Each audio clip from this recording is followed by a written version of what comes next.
Maurya dynasty. Maurya dynasty की शुरुआत आचार्य चाणक्य और चंद्रगुप्त मौर्य ने की। आचार्य चाणक्य के बारे में हम पहले जानेंगे। आचार्य चाणक्य का जन्म एक बेहद गरीब ब्राह्मण परिवार में हुआ था। उन्होंने अपने बचपन में काफ़ी गरीबी देखी, यहाँ तक कि गरीबी की वजह से कभी कभी तो चाणक्य को खाना भी नसीब नहीं होता था। उनकी शिक्षा दीक्षा प्रसिद्ध नालंदा विश्वविद्यालय में हुई थी। वे बचपन से ही विलक्षण प्रतिभा के धनी और एक होनहार छात्र थे। उनके पढ़ने में गहन रुचि थी। आचार्य चाणक्य ने तक्षशिला में दीक्षा ग्रहण की। आपको बता दें कि तक्षशिला एक उत्तर पश्चिमी प्राचीन शब्द में शिक्षण का प्राचीन केंद्र था। ब्राह्मण परिवार में पैदा हुए चाणक्य को अर्थशास्त्र, राजनीति, युद्ध रणनीतियों, दावा और ज्योतिष जैसे कई विषयों की एक अच्छी और गहरी जानकारी थी। वे इन विषयों के विद्वान थे। ये भी माना जाता है कि वे ग्रीक और फारसी भी जानते थे। इसके अलावा उन्हें वेदों और साहित्य का अच्छा ज्ञान था। अपनी पढ़ाई पूरी करने के बाद वे तक्षशिला में राजनीतिक विज्ञान और अर्थशास्त्र के प्रोफेसर बन गए। उनके बाद वे सम्राट चंद्रगुप्त के भरोसेमंद सहयोगी भी बन गए थे। इसके साथ ही वे एक महान शिक्षक भी थे। अपने महान विचारों और महान नीतियों से वे काफ़ी लोकप्रिय हो गए थे। उनकी ख्याति सातवें आसमान पर थी।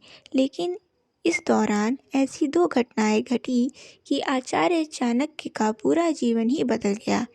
पहली घटना भारत पर सिकंदर का आक्रमण और तत्कालिक छोटे राज्यों की हार।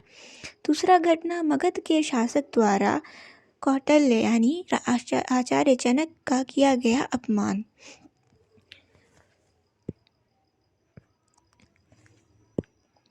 आपको बता दें कि जब भारत पर सिकंदर ने आक्रमण किया था, उस समय चाणक्य तक्षशिला में प्रोफेसर थे।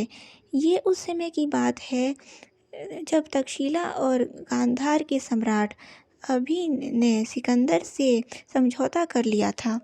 चाणक्य ने भारत की संस्कृति को बचाने के लिए सभी राज्यों से आग्रह किया, लेकिन उस समय सिकंदर से लड़ने कोई नहीं आया। जिसके बाद उसने सिकंदर से युद्ध किया, लेकिन वे हार गए। सिकंदर से लड़ने कोई नहीं आया।